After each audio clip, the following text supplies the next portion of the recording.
So guys, आज हम जिस मूवी को देखने वाले हैं उसका नाम है द ट्री हाउस, जो कि जस्ट बियॉन्ड सीरीज का एक एपिसोड है, जिसमें सैम नाम का एक लड़का बिजली गिरने के वजह से एक ऑल्टरनेट यूनिवर्स में पहुंच जाता है, जहां उसको पहचानने वाला कोई नहीं होता। जो कि शुरू होता है कॉमिक बुक के स्टोर से, जहां वो महीनों वेट करने के बाद उस कॉमिक को लेने गया था, जो उसके अलावा उसके पिता को भी पसंद था। पर अब जब उसके पिता की मौत हो चुकी थी, तो ऐसे में ये कॉमिक सैम के लिए बहुत ही मायने रखता था, जिसको खरीदकर सैम अपने दोस्त के साथ घर के लिए निकलता ही है कि तभी रास्ते में कुछ लड़के सैम से उस कॉमिक को छीनकर उसे बर्बाद करने की कोशिश करते हैं। और अब जब सैम उन सबका सामना नहीं कर सकता था, तो ऐसे में वो अपने बच्चे कुछ कॉमिक को उठाकर उदासी के साथ घर चला जाता है, जहाँ उसकी माँ डिनर के लिए उसका इंतजार कर रही थी। हालांकि सैम की माँ सैम को पहले जैसा खुश देखना चाहती थी, लेकिन सैम अपने पिता की यादों की वजह से हमेशा उदास रहता था, इसलिए इसी को लेकर दोनों के बीच थोड़ा बहस हो जाता है, जिसकी वजह से सैम, जो कि गुस्से में था, वो अपना दिमाग ठंडा करने के लिए उस कॉमिक को लेकर अपने ट्री हाउस में उसे पढ़ने जाता है। लेकिन बदकिस्मती से बारिश की वजह से वो उसे पढ़ नहीं पाता।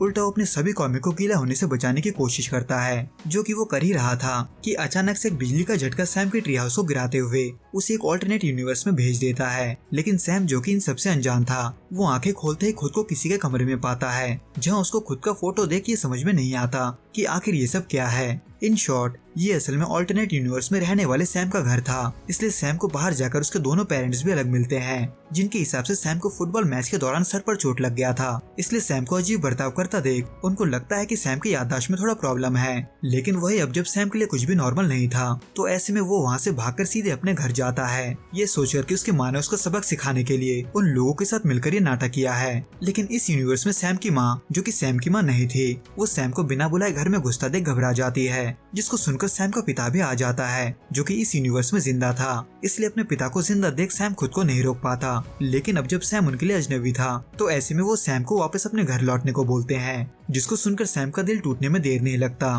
पर इन अजीब चीजों को फेस करते हुए सैम बाहर निकला ही था कि तभी वो खुद को ग्लिच करता हुआ महसूस करता है और देखता है कि वो किसी दूसरे यूनिवर्स में है, जिसको समझने के बाद मदद के लिए सैम अपने दोस्त के घर भागता है, जो कि अपेरेंटली इस यूनिवर्स में उसका दोस्त नहीं था। इसलिए उसको यकीन दिलाने के लिए कि वो वाकई में उसका दोस्त है, सैम अपने दोस्त यानी कि मेसन को उसके पर्सनल लाइफ से जुड़े उन सभी सीक्रेट्स के बारे में बताता है, जो कि मेसन के अलावा कोई नहीं जानता था, जिसको सुनकर ना सिर्फ मेसन चौंक जाता है, बल्कि आखिर में वो सैम के बातों पर भी यकीन करता है, जो कि सैम के बाकी के बातों को सुनकर, खास करके उसके ग्लिच होने के बातों को सुनकर वो इतना अंदाजा लगा लेता है कि अगर सैम उनके यूनिवर्स में ज्यादा देर तक रहा, तो वो उसी यूनिवर्स में फंस जाएगा जिसको वो ग्लिच के दौरान देख रहा है। इसलिए ऐसा ना हो, सैम को वापस भेजने के लिए वो दोनों वैसे सिनेरियो बनाने की कोशिश करते हैं, जिसकी वजह से सैम इस यूनिवर्स में पहुंचा था, जिसके लिए उन्हें सबसे पहले चाहिए था एक ट्री हाउस। पर वो जिस जगह पर लकड़ी खरीदने जाते हैं, वहाँ पर सैम का पिता यानी कि एंडी भी मौजूद होता है, जिसको ऐसा लगता है कि सैम उसका पीछा कर रहा है। लेकिन इससे पहले कि एंडी कोई एक्शन लेता, सैम उसे हर वो चीज बताता है जो कि उसने मेसन को बताया था। लेकिन ये सब कोई बकवास ना लगे, इसलिए सैम अपने पिता से जुड़े यानी कि एंडी से जुड़े हर वो चीज बताता है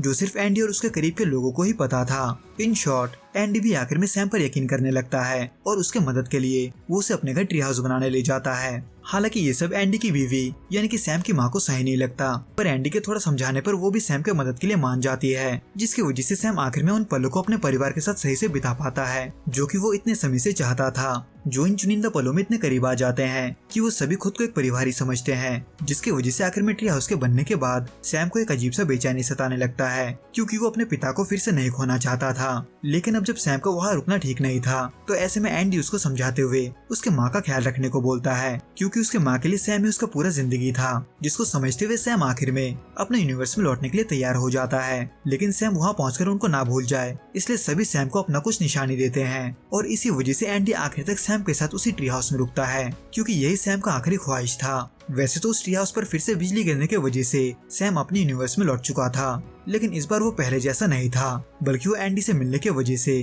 अपने गम को भुलाना ही ठीक समझता है और अपने माँ का ख्याल रखते हुए अपने ट्री हाउस को ठीक करने के साथ साथ अपने घाव को भी भरना शुरू करता है। तो दोस्तों, इस वीडियो में बस इतना ही। आपको ये वीडियो कैसा लगा आप हमें कमेंट करके जरूर बताना। मैं आपसे फिर मिलूंगा कुछ नए और ऐसे अनोखे मूवीज के साथ। अगर आपको ये वीडियो पसंद आए तो प्लीज इस वीडियो को लाइक, शेयर और प्लीज इस चैनल को सब्सक्राइब जरूर करें। Till then, goodbye and be safe.